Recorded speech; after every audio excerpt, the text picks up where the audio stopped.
Dr. Dacey, your 8 minutes.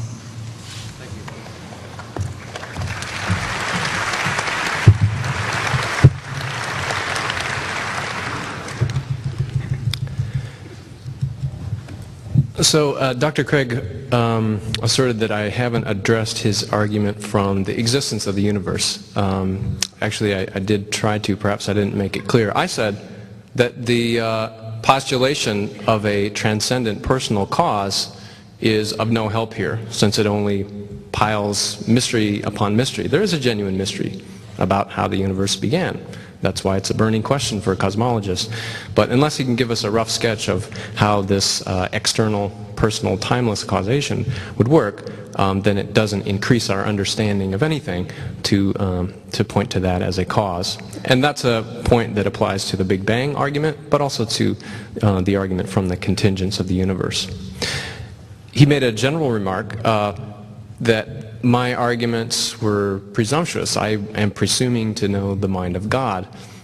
Well, all I can say is if I'm presuming to know the mind of God, then so is Dr. Craig. After all, no serious consideration of the question of God's existence could even get off the ground without attributing some beliefs and intentions to God. Actually, Dr. Craig has explained the existence of the entire universe by doing just that. But why think that God would want to create the universe?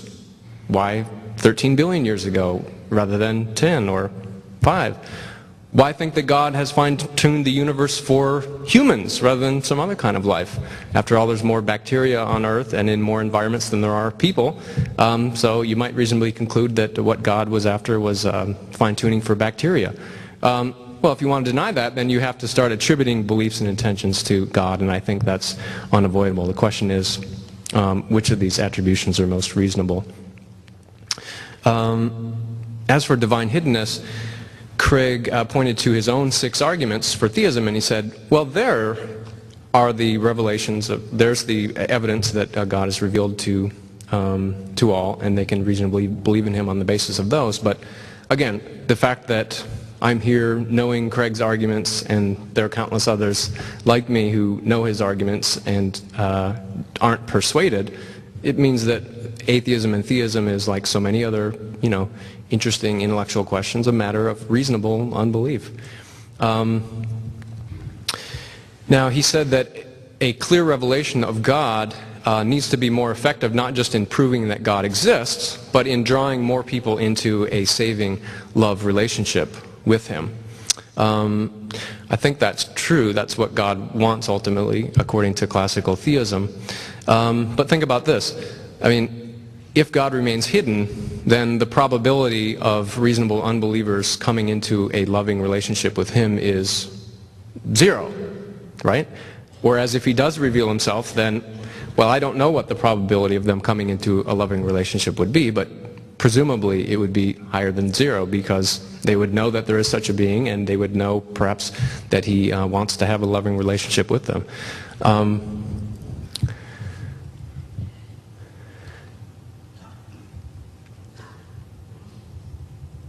Now, as to the view that the argument from science, he rebutted that by saying that science actually presupposes the truth of theism. For example, the whole idea that the world is knowable at all, that has laws that we can understand, is something we would expect on theism and not atheism. That may or may not be true. I think scholars are divided on that. As a historical matter of fact, it may be that Christian and Muslim societies were more apt to kind of come into the scientific mode of thinking, but that wouldn't show that in order to do science, theism must be true. And of course, I didn't argue that that science. I wasn't arguing that science doesn't presuppose theism, the truth of theism. All I was saying is that scientists have found no need to invoke God's actions in explaining nature, and I think that's all I needed to show. Craig also pointed out, he said God does act in nature, for example, in miracles. Well, that's just begging the question against the argument from science and the success of science. If there were key parts of the history of the universe that involve God's creative actions or indirect or direct actions, then why doesn't science need to appeal to those actions? as it clearly doesn't. As for the argument from the mind-brain connection, he attacked what's called reductive materialism, the idea that our minds are nothing but our brains. But of course, my argument doesn't require reductive materialism to work. It only needs the falsity of dualism, the idea that minds and brains are entirely independent. So I don't need to claim that the mind is nothing but the brain, but only that it couldn't exist independently of it. The mental could be distinct from the physical while being causally dependent on it. The alternative suggestion that the intricate correlations between mental states and brain states can be explained by the interaction of a brain and an independent mental substance, that runs up against the view that I've already discussed, which is how do you explain the causal interaction between a totally spiritual substance and a physical substance?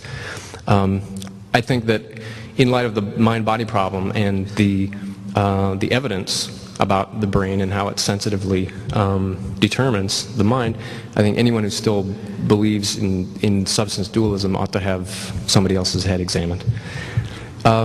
As for physical survival, he says, well, God doesn't really need dualism to resurrect people and bring them into heaven. That's true. It doesn't logically, there's no logical connection there. Maybe God reanimates your body at the appropriate time after your death. Or you could swap your original body with a new body that will go on to the afterlife. Well, here theism is starting to sound less like the Passion and more like the dawn of the dead. But more importantly, if all these resurrected people have actual physical bodies, well, where are they? Several years ago, the Pope told us that hell is a state of mind, not a place. But if hell's inhabitants have bodies, they must be someplace. I think the only thing more bizarrely incredible than spiritual survival is the idea of physical survival in the afterlife. In regards to evolution, again, he said it's presuming to know the mind of God, that maybe God has a different notion of perfection that we do. I think if we look at biological structures, we look at their history and their present functioning, we can determine what criteria must have guided the process of their design. Eyes are for seeing, and since they're complex systems that could not arise by chance, we know that the process that created eyes, whatever it is, must have been guided by that criterion. If I told you that an intelligent designer was behind that process, you couldn't reasonably deny that the designer followed that same criterion. Yet by a more rational placement of the optic nerve, say, eyes could have performed their function better, or the tubes for breathing. So if God made eyes, I'd say they are inferior by the standards that must have governed his design. That's just the reasonable conclusion on the basis of the evidence and what criteria must have guided the production of eyes, which are clearly foreseen. I agree that the evolution of human beings is immensely improbable. But of course, improbable events happen all the time. I live in New York City, and believe me, in a city of 9 million people, things with 1,000,000 to 1 odds happen 9 times a day. Most importantly, with the help of evolutionary theory, we can give a detailed account of why the evolution of humans was so improbable and how it happened anyway. In any case, the rest of my rejoinders will have to wait until the final section. Thank you.